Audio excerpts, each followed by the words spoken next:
जय श्री कृष्ण। राधे राधे। आज हम आपको एक ऐसी पौराणिक कथा सुनाने जा रहे हैं जिसमें छिपा है सृष्टि का सबसे बड़ा रहस्य। देवता और असुर का जन्म कैसे हुआ। जब दोनों का जन्म एक ही वंश से हुआ तो फिर स्वभाव इतना अलग क्यों।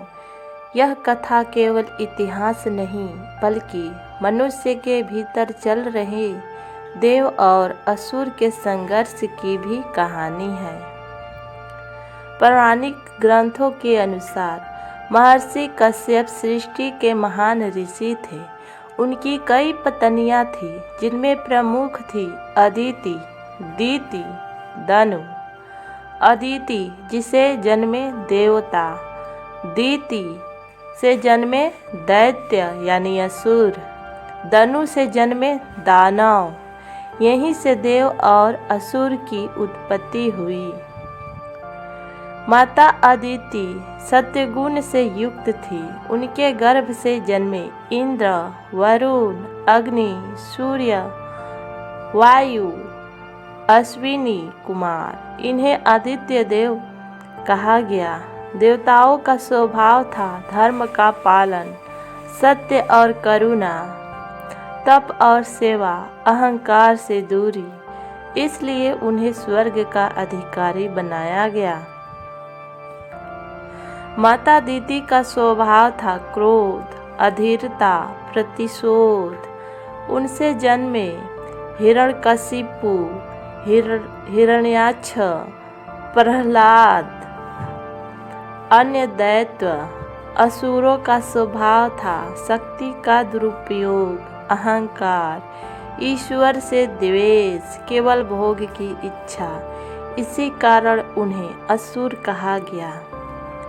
यह प्रश्न बहुत महत्वपूर्ण है। एक ही पिता फिर भेद क्यों।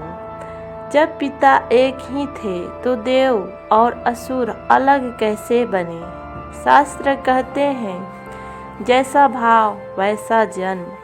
अदिति का भाव शांति और तप था, इसलिए देव जन्मे। दीति का भाव क्रोध और असंतोष था, तो इसलिए असुर जन्मे। अर्थात संस्कार और विचार ही देव का असुर बनाते हैं। देव और असुर दोनों ने अमृत पाने के लिए समुद्र मंथन किया। असुरों ने परिश्रम किया, देवताओं ने भगवान विष्णु का शरण लिया। जब अमृत निकला तो भगवान ने मोहिनी रूप धारण किया। देवताओं को अमृत मिला, असुर वंचित रह गए। यहीं से संघर्ष और गहरा हो गया।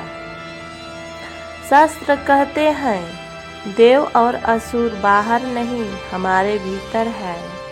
सत्य, सेवा, करुणा देवता है। क्रोध, लोभ, अहंकार असुर है।